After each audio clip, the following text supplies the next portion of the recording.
என்னது மல்டிமீட்டருக்குள்ளே தங்கம் இருக்கா அப்படின்னு கூகுளில் பார்த்த பிறகு இன்றைக்கி அதை வாங்கி ஆராய்ச்சி பண்ணி உள்ளே என்ன இருக்குன்னு ஒரு கை பார்க்கணும் அப்படின்னு சொல்லிட்டு வழக்கம் போல் பழைய இரும்பு கடைக்கு போயிட்டோம். 20 ரூபா கொடுத்து இந்த பழைய மல்டிமீட்டர் நம்ம அங்கேருந்து வாங்கிட்டு வந்தோம். இதுக்குள்ளே தங்கம் இருக்கா இல்லையா, எந்த பார்ட்டில் தங்கத்தை வச்சுருக்காங்க, எதனால் வச்சுருக்காங்க அப்படிங்கிற ஃபுல் டீட்டெயில் நம்ம அலசி அரைஞ்சு பார்க்க போகிறோம். இந்த மல்டிமீட்டருக்குள்ளே தங்கம் இருக்கா இல்லையான்னு பார்க்குறதுக்கு முன்னாடி 20 ரூபா கொடுத்து இந்த மல்டிமீட்டர் வாங்கினோமே அதில் என்ன பிரச்சனை, ஒர்க் ஆகுதா இல்லையா, இல்லை ஒர்க் ஆக மாதிரி ஏதாச்சும் பிரச்சனை இருந்துச்சுன்னா அதை சரி பண்ணலாமா அப்படின்னு சொல்லிட்டு பார்க்கணும். ஏன்னா நம்ம கொடுத்த காசுக்கு அதை வாங்கினதுக்கு கொஞ்சம் ஒர்த்தாக இருக்கணும்ல. அதனால் எதனால் இதை பழைய எறும்பு கடையில் தூக்கி போட்டாங்கன்னு தெரியல. சரி ஓப்பன் பண்ணி பார்க்கலாம்னு சொல்லிட்டு உள்ளே பார்த்தா அப்போ தான் அதுக்கான ரீசனே தெரிய ஆரம்பிச்சிது. இந்த மல்டிமீட்டர் பார்த்திங்கன்னா இப்போ ரீசெண்டாக அடித்து மழையில் நனைஞ்சி உள்ளெல்லாம் தண்ணி போயிருக்கு போல். அதனால் இந்த பேட்ரி பவர் கனெக்ஷன் இருக்குது பார்த்தீங்களா, அதெல்லாம் துரு பிடிச்சி கம்பியெல்லாம் பிஞ்சு போய் கிடக்குது. ஸோ அதனால தான் இது ஒர்க் ஆகாமல் போயிருக்கு. இது பெருசாக பார்க்காம அவங்க வந்து இரும்பு கடையில் தூக்கி போட்டிருக்காங்க போல். பட் பேட்ரி பார்த்தீங்கன்னா அந்த கவரோடு தான் இருந்துச்சு. பேட்டரியில் பவர் இருக்கா இல்லையான்னு செக் பண்ணுறதுக்கு முன்னாடி இந்த மல்டிமீட்டர் சர்க்யூட்டில் எந்தெந்த கம்பியெல்லாம் டேமேஜாக இருக்குது அப்படின்னு பார்க்குறப்போ நமக்கு எல்லா கம்பியுமே நல்லா தான் இருந்தது. ஆனால் அந்த பவர் கனெக்ஷனில் ஒரே ஒரு கம்பி மட்டும் பார்த்திங்கன்னா துரு பிடிச்சி பிஞ்சு போய் கிடந்துச்சு. ஸோ அந்த கம்பி இருந்த இடத்துல ஒரு வயரை மாட்டி நம்ம செக் பண்ணி பார்க்கணும் இந்த மல்டிமீட்டர் ஒர்க் ஆகுதா இல்லையான்ட்டு. ஸோ ஃபஸ்ட்டு நம்ம அந்த பேட்டரி கனெக்ஷன் வச்சு செக் பண்ணி பார்க்கலாம்னு சொல்லிட்டு இந்த பிஞ்சு போன கம்பியில் வயரை மாட்டி அதுக்கப்புறம் பேட்டரிலையும் வயரை மாட்டி இதை ஆன் பண்ணி பார்ப்போம், ஒர்க் ஆகலாம் செக் பண்ண சொல்லி ஒரு பிளான் பண்ணேன். இந்த பிளான்லாம் கரெக்டாக பண்ணுறதுக்கு நமக்கு ஒயர் கனெக்ஷன் அதுக்கப்புறம் ஒரு சில டூல்ஸ்லாம் தேவை. ஸோ அதனால் நம்ம எல்லார் வீட்லேயுமே ஒரு பழைய பெட்டி இருக்கும். அதுக்குள்ளே வந்துட்டு இந்த எலக்ட்ரானிக் பொருட்கள் நம்ம தாத்தா பாட்டி காலத்துலேருந்து அதை யூஸ் பண்ணிட்டு கிடப்போம். ஸோ அதே போல் என்கிட்ட ஒரு பெட்டி இருக்குது. இதில் பார்த்தீங்களா எவ்வளோ பொருள் கிடக்குன்ட்டு. நான் காலேஜில் யூஸ் பண்ண ஆடினோ, அதுக்கப்புறம் ஃபேனு, இது வந்து ஒரு போட் ப்ராஜெக்ட் பண்ணோம் அதுக்காக வந்தது. அதுக்கப்புறம் பார்த்திங்கன்னா உள்ளே வந்துட்டு இரும்பு பெட்டி அதுன்னு கிடக்கும். என்னது இந்த இது வந்து என் காலேஜில் யூஸ் பண்ண வாட்ச்சு. அது இன்ன வரைக்கும் ஒரு ஞாபகத்துக்காக அந்த டிஸ்பிளே மட்டும் நான் கழட்டி வச்சுருக்கிறேன். அதுக்கப்புறம் வந்துட்டு பார்த்திங்கன்னா காந்தம் வச்சுருப்பேன். இதில் தான் எல்லா நட்டும் அந்த கலெக்ட் ஆகி கிடக்கும். என்னென்ன தேவையோ சின்ன சின்ன நட்டெல்லாம் பார்த்திங்கன்னா இது வந்து ஊட்டிகிட்டு இருக்கோம், நம்ம ஈஸியாக எடுத்துக்கலாம். அப்போ வந்து நிறைய ஸ்பீக்கர் யூஸ் பண்ணுவேன். ஸ்பீக்கரை பார்த்தா நமக்கு கண் உறுத்தும், அதை உடச்சி காந்தத்தெல்லாம் எடுக்கணும்னு சொல்லிட்டு. அதனால் காந்தத்தெல்லாம் எடுத்து ஒன்றா சேர்த்து வச்சுருப்பேன். அதுக்கப்புறம் நம்ம ஸ்கூலில் ஃப்ரீயாக கொடுத்த சைக்கிளுக்கு வாங்கின பூட்டு, சைக்கிளே இப்போ உடஞ்சி போச்சு, குவாலிட்டி கம்மியாக இருக்குதுன்னு சொல்லிட்டு. ஓகே, நமக்கு தேவையான பொருள்லாம் எடுத்து வச்சுருப்போம். இந்த ஃபேன் பார்த்தீங்கன்னா பேட்ரி பவர் எவ்வளோ இருக்குது ஓகேவா அப்படின்னு செக் பண்ணுறதுக்காக நான் அந்த குட்டி ஃபேன் எடுத்து வச்சுருக்கிறேன். பேட்டரியில் பவர் இருக்கா இல்லையான்னு செக் பண்ணுறதுக்கு தான் மல்டிமீட்டர் கொடுத்துருக்காங்க. ஆனால் நம்மக்கிட்ட இருக்க மல்டிமீட்டர் ஒர்க்கே ஆகலை. அதனால் இந்த ஃபேனை வந்து பேட்டரியில் கனெக்ட் பண்ணி ஓடுதா இல்லையான்னு செக் பண்ண போகிறோம். ஸோ ஃபேன் வந்து நல்லாவே ஓடுது. அதனால் நம்ம பேட்டரியில் பவர் இருக்குன்னு கன்ஃபார்ம் பண்ணியாச்சு.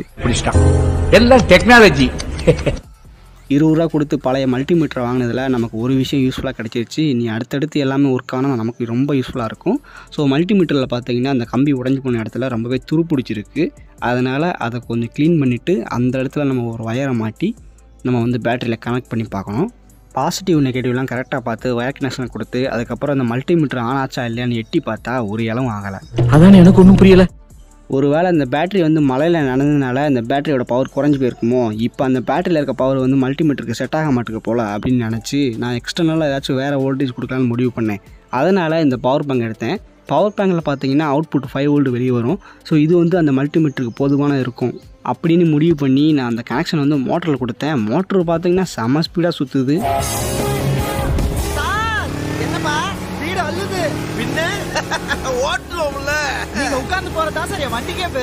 மோட்டர் ஓடினதை வச்சு அதே கனெக்ஷனை அப்படி நம்ம மல்டிமீட்டருக்கு கொடுத்து பார்த்தா அப்பவும் ஆன் ஆகல. காலையில என்ன விளையாட்டு காட்டுறாங்க, எப்படி எல்லாம் சோதிக்கிறாங்க, பொழுது விடிய விட மாட்டேங்கிறாங்களே.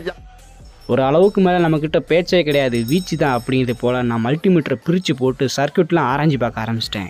அடித்த மலையில் கனெக்ஷன் கம்பி மட்டும் இல்லை, உள்ளே இருக்கிற அந்த போர்டை ஃபுல்லாகவே பார்த்திங்கன்னா மலையில் நனைஞ்சி ஒரு மாதிரி துருப்பிடிச்சி போயிருக்குது. இதில் பாதி இது பார்த்தீங்கன்னா அப்படியே தேஞ்சு போச்சு. அப்போ தான் புரிஞ்சுது இதை வச்சு இனிமேல் ஒன்றும் பண்ண முடியாது அப்படின்னு. நாம் யாருக்கு என்ன தீங்கு செய்தோம், நமக்கு மட்டும் ஏன் இப்படி எல்லாம் நடக்குது. இந்த போர்டில் பார்த்தீங்கன்னா ரவுண்டாக ஒன்று கொடுத்துருப்பாங்க. இது எதுக்குன்னு கேட்டிங்கன்னா அந்த மல்டிமீட்டரை திருக்கும் போது டக்கு டக்குன்னு சவுண்டு வரும். அதுக்கேற்ற மாதிரி தான் நம்ம வந்து வோல்டேஜ் கால்குலேட் பண்ணுறோமா இல்லை வேறு எதையாச்சும் கால்குலேட் பண்ணுறோமா அப்படிங்கிறது மாறும். ஸோ இது ஃபுல்லாத்தையும் கண்ட்ரோல் பண்ணுறது இந்த வட்டமாக இருக்குல்ல அது மட்டும்தான். மேலே பார்த்தீங்கன்னா சின்ன சின்ன கோடாக கொடுத்துருக்காங்களே, இது வந்து டிஸ்பிளேக்கு போகிற கனெக்ஷனு. ஆக்சுவலாக அதுவும் இந்த மலையில் நனைஞ்சி ரொம்பவே துரு பிடிச்சி போய் கிடக்கு. ஆக மொத்தத்தில் அந்த ரவுண்டாக இருக்கிற இதுவும் போயிடுச்சு, இந்த மேலே இருக்கிற டிஸ்பிளே கம்பியும் போயிடுச்சு, போர்டே சுத்தமாக செத்து போச்சு. இதை வச்சு நம்மளால் ஒன்றுமே பண்ண முடியாது. இந்த பழைய மல்டிமீட்டரில் தங்கத்தை பார்க்குறதுக்கு முன்னாடி இதை எப்படியாச்சும் ரிப்பேர் பார்க்க முடியுமா, ரிப்பேர் பண்ணால் வெளியே விற்று லாபம் பார்க்கலாம் அப்படின்னு நின்றுட்டு இருந்தோம். நமக்கு உள்ளே பார்த்தீங்கன்னா ஒரு பார்ட்டுமே ஒர்க் ஆகலை, பேட்டரி மட்டும்தான் ஒர்க் ஆகுது. அதுலேயும் அந்த எட்ஜில் பார்த்தீங்கன்னா துரு பிடிச்சி போய் கிடக்கு. இதில் வெளியெல்லாம் போய் கொடுத்தா நம்மளை தான் கார் எடுத்து போவாங்க. என்னது ஆக மொத்தத்தில் இதை 20 ரூபா கொடுத்து வாங்கினதுக்கு இது மூலமாக நமக்கு ஒரு யூஸும் கிடையாது, 0 ப்ராஃபிட். இதெல்லாம் ஒரு பிரச்சனையாடா, அழக்கூடாதுடா, அழக்கூடாது.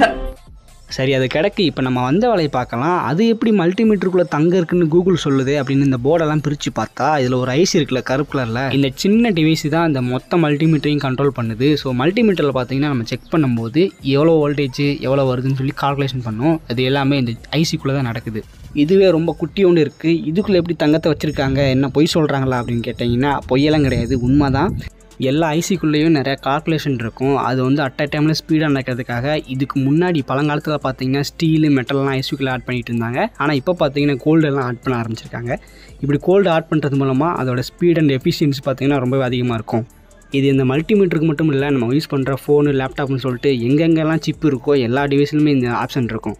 அதனால் மல்டிமீட்டருக்குள்ளே இருக்க பிசிபி போட எடுத்து அதில் இருக்க ஐசியை உடச்சி தங்கத்தை எடுக்கலான்னு சொல்லி பிளான் பண்ணி அதை உடைச்சேன். இதை கல்லை வச்சு அடித்து உடச்சா நொறுங்கிடும். அதுக்கப்புறம் நம்மளால் தங்கத்தை எடுக்க முடியாதுன்னு சொல்லிட்டு கத்திரிக்கோலை வச்சு அந்த சரௌண்டிங் பிளேசஸ்லாம் கட் பண்ணி அதுக்கப்புறம் ஓப்பன் பண்ணேன். ஐசியை ஓப்பன் பண்ணி பார்த்தா உள்ளே தங்கம் இருக்கா அப்படின்லாம் தெரியல. ஆனால் சென்டரில் பார்த்தீங்கன்னா ஒரு குட்டி பாக்ஸ் மாதிரி ஒன்று கொடுத்துருந்தாங்க. அதை சுற்றி சின்ன சின்னதாக ஏதோ சின்ன சின்ன கம்பி மாதிரி போய்கிட்டு இருக்கு. அதை உத்து பார்த்தாலும் அது தங்க மாதிரி தெரியல. சரி, ஒரு வேளை போர்டில் ஏதாச்சும் கொடுத்துருப்பாங்களா அப்படின்னு சொல்லிட்டு போர்டையும் உத்து பார்த்தேன். அங்கேயும் பார்த்தீங்கன்னா அதே போல் கம்பி மாதிரி தான் கொடுத்துருக்காங்களே தவிர தங்கம் இருந்த மாதிரி தெரியல. உனக்கு பிடிக்கலன்னா காசை வாங்கிட்டு போ, அனாவசியமா பேசி வியாபாரத்தை கெடு. ஆனால் இதுக்கெல்லாம் உண்மையான ரீசன் என்னென்னா, ஐஸுக்குள்ளே இருக்க தங்கத்தை வந்து நம்ம கண்ணால் பார்க்க முடியாது. அதை எடுக்கணும் அப்படின்னு நினச்சா அது ரொம்ப ரொம்ப கஷ்டமான விஷயம். கூகுள்லேயே பார்த்தீங்கன்னா அதை எக்ஸ்ட்ராக்ட் பண்ணி வெளியே எடுக்கிறது ரொம்பவே கஷ்டமான விஷயம் போட்டிருக்காங்க. சாம்பார் ஆப்பு எனக்கு. ஒரு சின்ன ரிக்வெஸ்ட், நம்மளோட வீடியோஸை பார்த்தீங்கன்னா 99% வந்து சப்ஸ்கிரைப் பண்ணாதவங்க தான் பார்த்துட்டு இருக்கீங்க. இதை பார்க்கும்போது லைட்டாக மனசு கஷ்டமாக இருக்குது. ஸோ நம்ம வீடியோ பார்க்குறவங்க அப்படியே சப்ஸ்கிரைப் பண்ணி விட்டால் கொஞ்சம் புண்ணியமாக போகும்.